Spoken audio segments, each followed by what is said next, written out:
The lecture hall was built for 200 students, and on that particular morning, all 200 seats were filled. The room smelled like recycled air and something faintly metallic, the way most buildings on the station did, the kind of smell you stopped noticing after a week. The seats curved downward in wide rows toward the front, where a tall grey-skinned figure stood beside a holographic display that floated 6 feet off the floor, slow-turning, and blue. Professor Velra had been teaching xenoarchaeology at the Galactic Institute of Civilizational Studies for 31 years. She had a voice that carried without effort, the kind of voice that made students feel like the information was being placed directly into their heads. She had taught the history of 43 extinct civilizations in that time. She was very good at it. She brought up the next slide. The humans, she said, represent one of the more studied cases in the Tier 2 collapse category. In the third row, a young woman with dark hair and a fading University of Colorado lanyard on her bag quietly turned her stylus over in her fingers. Once. Twice. She was watching the display. She was not taking notes yet. Her name was Nora Vale. She was 24 years old. She had been on the station for 4 months, registered under the bureaucratic category of variant species, designation pending, which was a very long way of saying nobody had looked at her closely enough to ask the right questions. She had been working very hard to keep it that way. Velra moved through the slide.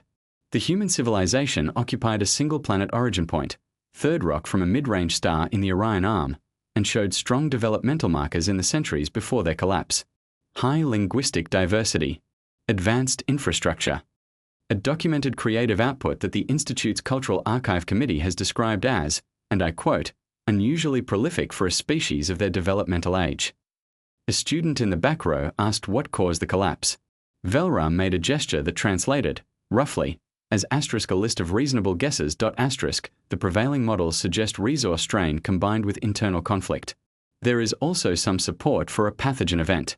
The records recovered from their final orbital platforms are incomplete. What we know with confidence is that 302 years ago, all transmissions from the human home system stopped. A recovery team was dispatched 17 years later. They found orbital debris, a significant atmospheric change on the surface, and no surviving population. Nora wrote something in her notes. She crossed it out. She wrote it again. Velra continued. The lecture moved through the standard material, the human civilization's estimated population at peak, their technological level at the time of collapse, the cultural records the Kethsari recovery teams had managed to pull from the orbital platforms before deterioration made further retrieval impossible. It was a thorough lecture. Respectful, in the careful way that descriptions of dead things tend to be. Velra was not cruel about it. She was accurate, in the way someone could be accurate about something and still be telling a story that had a very large hole in the middle. Nora was counting the mistakes. Not out loud. She was keeping a tally in the margin of her notes, small marks that meant asterisk that's wrong asterisk and asterisk that's not quite right asterisk and asterisk oh, that's really not right. Asterisk 40 minutes into the lecture she had 19 marks. She stopped counting at 19 because her hand was starting to cramp. The humans had, Velra explained, placed a high cultural value on something they called education. She pulled up an example from the archive, a series of images showing the ceremonial completion of study at a human learning institution. Black robes, flat-top hats, large outdoor gatherings where families stood in crowds and young people held paper documents and looked like they had survived something significant. These ceremonies, Velra said, were called graduations. They were held once per annual cycle at most institutions. The recovered images suggest they were considered important social events, with high levels of emotional participation from both students and family members. Nora had stopped turning her stylus. She was looking at the image. Velra moved to the next slide, then the next. The lecture shifted to the material culture of the human civilization, recovered objects, personal items, small things that had traveled far from the planet they started on.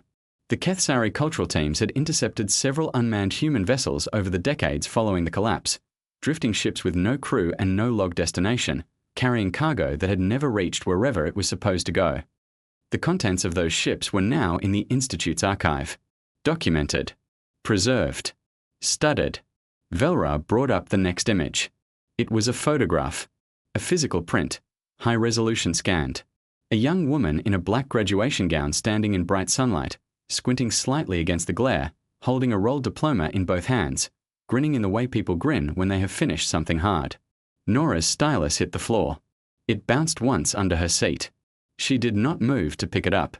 She was not looking at the floor. She was looking at the display, at the woman in the photograph, at the specific angle of Colorado sunlight, at the red ink barely visible on the back edge of the print where someone had written a date in a marker color chosen entirely because it was what was available at the time. Her mother had thought that was very funny. Nora had thought so too. The hall continued. Velra was speaking. Around her, students were making notes, tapping tablets, leaning toward each other with quiet comments. The ordinary machinery of a lecture in progress. Nora sat completely still in the middle of all of it. 4 seconds.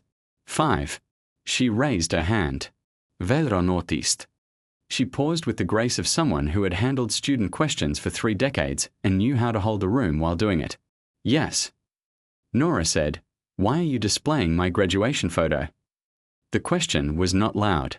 It was not dramatic. It landed in the room the way a very small object falls into very still water, a quiet impact, and then rings spreading outward in every direction. Velra did not answer immediately. She looked at the student in the 3rd row, at the lanyard from an institution she had just described as having not existed for 300 years, at the face that bore the same angle of jaw and the same specific squint as the woman in the photograph on the display behind her. "I beg your pardon," Velra said. "That's me," Nora said. She pointed at the display without looking away from Velra's face. "That's Boulder, Colorado. My mother wrote the date on the back in red marker because she only had red. She thought the color was funny. I thought it was funny too," she paused. "It's a good photo. She took 300 and she said that one was the only one where I wasn't making a face." Another pause. "Why do you have it?" The room was very quiet. Velra looked at the photograph. Velra looked at Nora. She looked at the photograph again, with the careful expression of someone whose entire model of a situation has just suggested, politely but firmly, that it might need to be rebuilt from the ground up. The silence in the hall lasted about 6 seconds. 6 seconds is not very long. But when 200 students of 17 different species all stop making any noise at the same time, those 6 seconds have a specific weight to them. The kind that settles on the back of your neck. Then everyone started talking at once. Velra raised one long grey hand and the room came back to order, mostly because 31 years of teaching had given her a very particular way of raising a hand that communicated, without any words at all, that the talking part was over. She looked at Nora. She looked at the display. She looked at Nora again. "Would you come to the front of the room?" Velra said. It was not really a question. Nora picked her stylus up off the floor. She put it in her bag. She stood, edged past the 2 students to her left who both moved their knees sideways in that specific way people do when they are trying not to stare while also absolutely staring, and she walked to the front of the hall. Velra turned the display image larger. The photograph filled most of the floating projection space, 12 feet wide, the woman in the black gown sharp and clear in the bolder sunlight. The date on the back edge of the print was visible if you knew where to look. Nora stood beside the display and looked up at herself. It was a strange thing. The photo was 3 years old from her side of things. She had been 21 when her mother took it, slightly sunburned, holding the diploma with both hands because she had dropped it once already and was not risking it again. She remembered the way the gown had smelled like the storage closet where the university kept them between ceremonies, slightly plastic, slightly dusty. She remembered that she had eaten a large breakfast that morning because her mother had insisted, and that she had been very glad of that by 3 in the afternoon. Those were the things she remembered. She looked at the hall. 200 students looked back. "Okay," Nora said. "So." Velra had pulled out a small verification device and was holding it at her side in the manner of someone who felt better for having a tool in their hands even before they had decided to use it. "You are claiming that this image is a personal record of yourself." "I'm not claiming it," Nora said. "It is. You can run my biometrics right now if you want. I'll wait." Velra ran her biometrics right then. The device made a small sound. Velra looked at it. The match indicator was a simple color system. The Institute used it for species registration, a basic identity tool. The color it turned was the one that meant asterisk confirmed, catalog match found .asterisk. The catalog it had matched against was the one the Kethsari cultural recovery teams had compiled from Earth's orbital platforms 300 years ago. Velra was quiet for a moment. "The catalog match places you in the recovered human genetic archive," Velra said, carefully. The archive was compiled from biological samples found on the orbital stations at the time of the recovery mission. Right, Nora said. The recovery mission was conducted 302 years after the last recorded human transmission. Right. Which would mean that I've been asleep for a really long time. Yes, Nora looked out at the hall, then back at Velra. The ship I was on was called the Meridian's Rest. Long-haul sleeper vessel. We launched from Earth in what you would call 307 years ago. The destination was a colony system in the Outer Arm. Something went wrong with the navigation computer about 18 months into the journey, and we ended up parked in deep space for a very long time before the backup systems kicked in and routed us to the nearest inhabited station. Which is this station? Velra said. Which is this station? Nora agreed. The hall had gone very quiet again, but this time it was a different kind of quiet. Not the 6-second silence of shock. The longer, more careful quiet of 200 different minds all trying to fit a new piece into a picture they had already decided was finished. Velra looked at the photograph on the display. She looked at Nora. You have been on this station for 4 months, Velra said. It came out slightly flatter than she intended, the particular sound of a sentence that is trying to figure out how it feels about what it is saying. Yes. Registered as variant species, designation pending. Bureaucratic limbo is very useful, Nora said. Nobody asks you anything when you're pending. You can just be pending indefinitely and go to class and eat in the cafeteria and nobody looks at you twice. You have been attending classes at this institute. Xenoarchaeology is interesting, Nora paused. I do have some notes about the curriculum. Something shifted in Velra's expression. Not anger. Not quite. The look of a person who has realized that a problem they thought was behind them has walked in through the front door and sat down in the 3rd row and been taking notes for 4 months. The others, Velra said. On your vessel. The Meridian's Rest. Most of them are still asleep. The ship's medical system woke a few of us in stages to deal with the navigation problem. Nora looked at her hands for a moment, then back up. I know about the others. From other ships. There are more of us than you think. Velra set the verification device down on the lectern. She turned to the class, who were all still sitting in that very specific way of students trying to look like they were not individually deciding whether what they were watching was the most significant thing they had ever seen in person. Class is suspended for the day, Velra said. She said it the way she said everything, steady, measured, perfectly controlled. Only someone who had been listening very carefully for a very long time would have noticed the slight pause before the word asterisk suspended, asterisk the way she settled on it like a word she had pulled out of a drawer that still had the right shape but maybe felt unfamiliar in the hand. She was going to need to rewrite the lecture. Not just the lecture. Nora picked up her bag. She was thinking about the photograph, still large on the display behind her. Her mother's red handwriting. The diploma she had been holding like a weapon she hadn't figured out how to use yet. Professor Velra, Nora said. Velra looked at her. The lecture wasn't bad. The factual errors are fixable. Nora slung her bag over her shoulder. The part about the pathogen event is wrong though. Completely. I can send you some notes. She walked out of the hall. The photograph stayed on the display, large and clear and very much not the image of someone who had been gone for 300 years. Outside, in the corridor, Owen Pask was leaning against the wall with a cup of cafeteria coffee and an expression that meant he had been waiting and also that he had heard at least some of what happened through the open door. So, he said, how was class? Fine, Nora said. Do you have more coffee? No. That's a problem. There are several problems, Owen said. So, here's the thing. I know, Nora said. I know. She started walking. He fell into step beside her. The corridor was long and white and smelled like recycled air, exactly the way it had smelled every other day for 4 months. Ordinary. Familiar. The kind of thing you notice most on the days when everything else has stopped being ordinary at all. The ethics board meeting lasted 4 hours. Nora sat in a chair that was designed for a Kethsari body, which meant it was the wrong height and the back was at the wrong angle and her feet did not quite reach the floor, and she sat in it for 4 hours and answered questions. Carefully. Completely. In the kind of detail that said asterisk, I am not hiding anything asterisk in the particular way that is only believable when you are actually not hiding anything. Which she wasn't. Not anymore. The verification report came back at the end of the 2nd hour. 99.97% matched to the human DNA catalog. The remaining 0.03% was explained by the fact that the original samples in the catalogue had degraded slightly over 300 years of archival storage, and the scientists who wrote the report had added a footnote about this that was 4 times longer than it needed to be, in the way footnotes tend to be when scientists are trying very hard not to say asterisk yes, obviously this person is who she says she is asterisk. The ethics board asked about the other passengers on the Meridian's rest. Nora told them what she knew. 31 passengers total.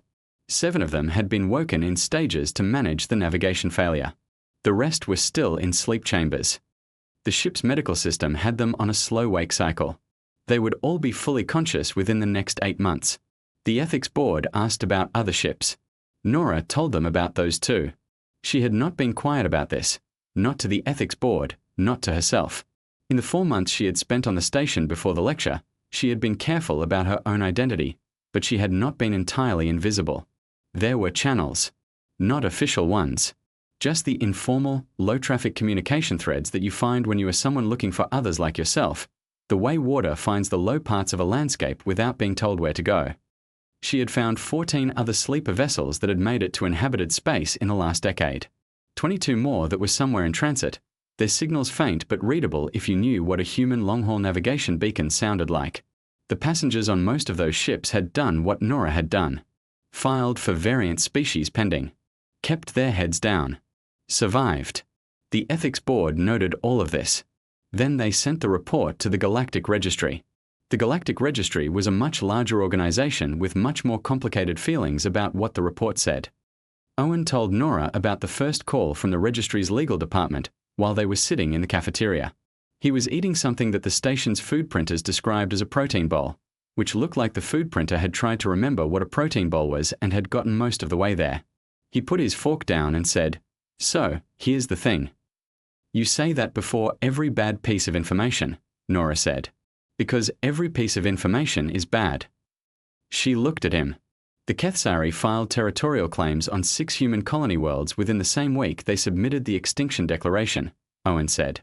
300 years ago. All filed under the Galactic Compact's Extinct Civilization Land provisions. All of those claims were processed and granted. Nora was quiet. They also have development contracts on 2 of those worlds. Orbital stations on 4. Mining operations on 1. Owen picked his fork back up and put it down again. It's not just land. It's 3 centuries of investment. Infrastructure. Population. There are Kethsari families on those worlds who were born there. 3rd generation. 4th generation. Nora looked at her tray. The food printer had given her something described as a grain bowl and it was fine. It was completely fine.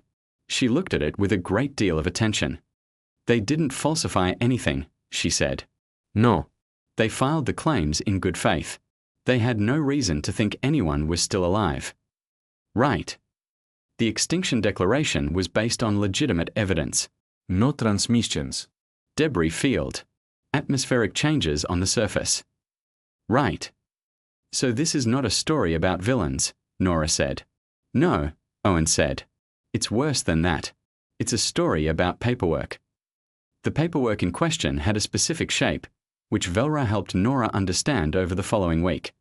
Velra had, without any announcement or explanation, simply begun spending large portions of her free time in the Galactic Institute's archive, pulling the original documentation from the Human Extinction Declaration and the territorial filing period. She brought what she found to Nora in the cafeteria over terrible coffee, in thick stacks of printed files because Velra preferred printed files, and they went through them page by page. The Kethsari cultural recovery teams had used an ARI system to collect and catalogue data from Earth's orbital platforms. The system was contracted through the Kethsari government's Heritage Preservation Office. It was, Velra found, a very well-built system. Thorough. Accurate. Working exactly as designed. Working exactly as designed was the problem. The collection parameters, the rules that told the ARI what to look for and what to skip, had been written to prioritize cultural and biological material. Art. Language records. Biological samples. Architectural data. The things you want if you are building an archive of a dead civilization for academic study. The parameters had explicitly excluded commercial and navigational records, on the grounds that those were not culturally significant and would take up enormous storage space with minimal research value. Commercial and navigational records included cargo manifests, trade route logs, and the distribution registry for human long-haul sleeper vessels. The RE had not known the sleeper ships existed because it had been told not to look for them. Nora sat with that for a while. Not with anger. Not yet. With the specific mental stillness of someone placing a very complicated piece of information onto a very full surface and checking to make sure it doesn't fall. The collection parameters were written by the Heritage Preservation Office, she said. Yes, Velra said. The Heritage Preservation Office operates under the Kethsari Colonial Ministry. Yes. The Colonial Ministry is the department that processed the territorial claims. Velra looked at the table. Yes. Is that a conflict of interest under Galactic Compact law? It is a significant procedural question, Velra said, in the careful tone of someone who is a professor of xenoarchaeology and not a lawyer, and who is aware of the difference. Nora looked out the cafeteria window, at the station's outer ring, where ships docked and departed all day in a slow, steady rotation. Somewhere in one of those docking bays the Meridian's Rest was sitting, quiet, most of its passengers still asleep and not yet aware that the planet they had left was considered lost. Senator Dav's public statement came out 3 days later. It was 400 words. Nora read every one of them. The statement expressed deep compassion for the extraordinary situation of any surviving humans. It described the complexity of historical record-keeping. It used the phrase *shared grief of civilizational loss * twice, once in the opening paragraph and once in the closing one. It did not mention the land. Not once. Nora folded the printed copy of the statement. She folded it again. She looked at it. So, Owen said from across the table. So, Nora said. They're not going to give anything back voluntarily. No. So we need a different approach. Yes, Nora put the folded statement in her bag. I need to look at the compact documents. Specifically the extinct civilization provisions. Specifically the footnotes. Owen looked at her. The footnotes. The things people bury in footnotes are always the most interesting parts, Nora said. I wrote my thesis on recovering meaning from incomplete documents. I know how to read what isn't supposed to be found. She asked Velra to help her access the archive that afternoon. Velra said yes before Nora finished the sentence. The Galactic Compact was a very long document. Nora had read long documents before. Her thesis had been built on fragments, pieces of written language from very old cultures, incomplete and damaged, and she had spent 2 years learning how to pull meaning out of what was broken. Compared to that, the Galactic Compact was almost comfortable. It was intact. It had an index. The index was badly organized, which she suspected was not accidental, but it was there. She started at section 1 and worked forward. She worked in the archive for 9 days. Velra came every morning with printed pages and bad coffee and left at the end of each day with new things to think about. Owen sat across the table from Nora for most of it, running searches through the registry database on a borrowed access code that he had acquired in ways he did not fully explain and Nora did not fully ask about. On the 10th day, Nora found subsection 7, Article 12, Paragraph 4.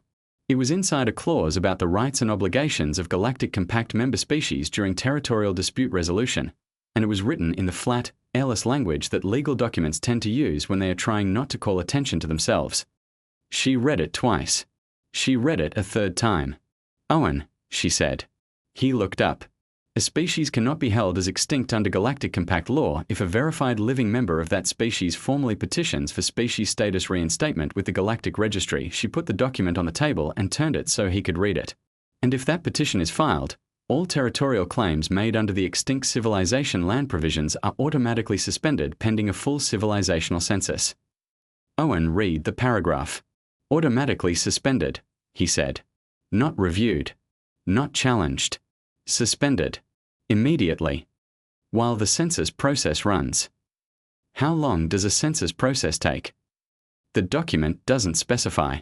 There's no upper limit. Nora sat back in her chair. The Marathi put this clause in. They were a species who disappeared twice, once from a catastrophic event, once from a long period of migration into deep space. They came back both times and found their home systems claimed by other groups. They wrote this clause so it couldn't happen to anyone else. The Marathi are extinct now, Owen said. Yes. They have been for about 800 years. Nora looked at the document. But the clause is still there. Owen was quiet for a moment. How many signatures do you need to file the petition? 1, Nora said. Just one verified human. Just me. The petition form was 12 pages long. Nora filled it out in 2 hours. Velra sat beside her and checked every line, because Velra was thorough in the way that 31 years of academic work made a person thorough, and she was not about to let a procedural error be the reason this failed. They filed it at 9 in the morning, station time. By noon, the suspension was active. The Galactic Registry sent an automated confirmation. The confirmation was 3 sentences. Nora read it 4 times to make sure she was reading it correctly. Then she put it face down on the table and drank the rest of her coffee. The coffee was very bad. It was the same cafeteria coffee it had always been. She focused on exactly how bad it was for about 10 seconds. Then she started making calls. The informal network she had built in the 4 months before the lecture had been careful and quiet. Threads and channels and low-traffic communication paths that connected the scattered people who had woken up too late and were trying to figure out what to do about it. Those networks had kept her sane. They had given her the numbers she had presented to the ethics board. They were, she had always known, going to be needed for something larger eventually. She sent the same message to every node in every network she had access to. It was a short message. It explained the petition. It explained the suspension clause. It explained what a species status claim was and how to file one. It explained that the registry processed each claim individually and that the suspension would hold as long as the census process was ongoing, and the census process required every living human to be counted, which meant the process would be ongoing for a very long time. And then she explained what a filing cost. Nothing. It cost nothing but a biometric scan and a form submission. She sent the message and waited. The first response came from a man named Calderi, who was on a station 3 systems away and had been pending for 11 months. He filed a claim that afternoon. Then a woman named Petra Mace, who had been awake for 2 years and was working on a cargo freighter and had never filed because she had not known there was a process that did anything useful. Then more. Slow at first, and then not slow. 14 ships filed. Then 22. The Kethsari legal team was large. It had real lawyers, experienced ones, people who had worked compact law for their entire careers. Senator Dav's office released a second statement. This one was 600 words and very carefully expressed concern about the integrity of the compact civilizational census process. It used the phrase *procedural irregularities *4 times. Nora read it and wrote 1 sentence of response, which she gave to the station's communications office to transmit on her behalf. The sentence said, *the petition is filed and the process is what the process is. We look forward to engaging through the appropriate channels. She did not specify which channels. She did not specify when. What Nora had, and what Senator Dav's office had not fully accounted for, was something very simple. She was a linguistics graduate who had spent 2 years learning how to build complete pictures from broken pieces. She did not need the whole document to understand the shape of what was hidden in it. She did not need every fact to follow where the facts led. She had grown up in a civilization that ran on paperwork, and she was extremely good at paperwork, in the same quiet, determined way that a person becomes good at something when it is the only tool they have. The suspension held. Owen started building a proper legal case from the materials Nora had flagged. Velra submitted a formal correction request to 3 separate xenoarchaeology journals, disputing the prevailing academic consensus on the cause of humanity's collapse, with attached evidence from the original ARI collection parameters. The correction requests were politely received and logged for review, which meant they were going to sit in review for a long time, but they were logged, which meant they existed, which meant they could be cited. Small things. Careful things. Senator Dav requested a formal meeting with Nora through the registry's dispute mediation office. Nora sent back a 1-line reply through the same office. She was busy at the moment. She would be in touch. She went back to the archive. There were more footnotes to read. There were always more footnotes, and the things buried in them were always the most important things, and she had gotten very good at finding them. Outside, in 11 colonial systems, the suspension held. Velra asked Nora if she would speak to the hall 8 weeks after the lecture. Nora said she would think about it. Then she said yes. She spent 2 weeks preparing. She did not sleep more than 5 hours at a stretch in those 2 weeks, which was not entirely about the preparation and entirely about the preparation. There was a specific kind of tired that came from carrying something for a long time, and she had been carrying this, all of it, the waking up, the station, the pending category, the networks, the archive, the petition, the suspension, the 600 words of Senator Dav's concern, for longer than 2 weeks. She was tired in a way that had layers to it. She kept going anyway, because forward motion was the thing that kept the other things from catching up, and she was very practiced at forward motion by now. Velra lent her the archive's physical copy of the photograph to use for the lecture. Nora handled it carefully. It was a scan print, which meant it was a copy of the original, but someone had printed it at high resolution on archival paper and stored it properly, and it looked exactly like what it was, a snapshot of a specific afternoon in Boulder, Colorado, taken by a woman with a red marker who thought the color was funny. Nora put it in her bag the morning of the lecture and did not take it out until she was standing at the front of the hall. The hall was full. Not full of students. Or not only students. There were journalists.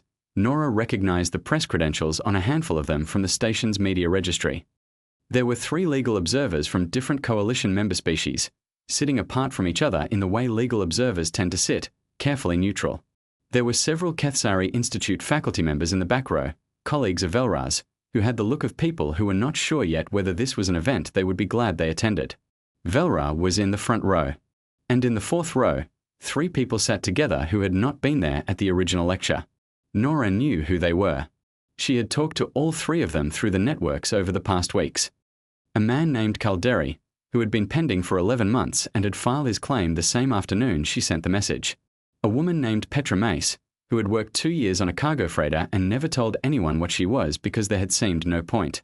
And a younger woman whose name was June Harlow, who had been 17 when she went into the sleeper chamber on a different ship, one that had arrived at the station only 3 weeks ago, and who was therefore, technically, still 17, still carrying a childhood from 3 centuries past, still catching up to a world that had moved on without her. Nora had invited them because they had the right to be here. She did not look at them directly when she started speaking, because if she did she would lose the thread, and she had a thread to keep. She cleared her throat. Twice. She had not expected that part. "I'm not a professor," she said. "So this is not a lecture. It's more of a correction." She started not with humanity. She started with how history gets made.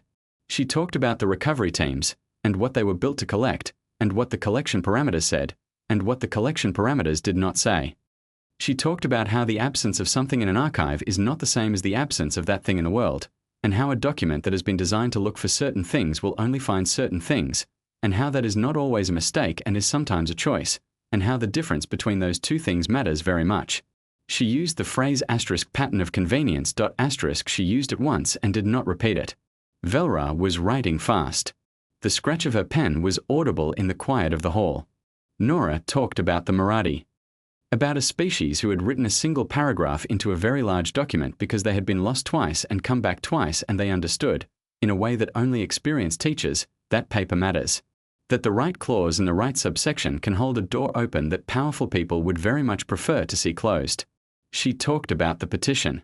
She talked about what the suspension meant, not as a victory. She was careful about this, because it was not a victory, it was a process, and the process would take years, and years meant bureaucratic work and legal work and the slow grinding of institutional machinery that had 3 centuries of momentum behind it.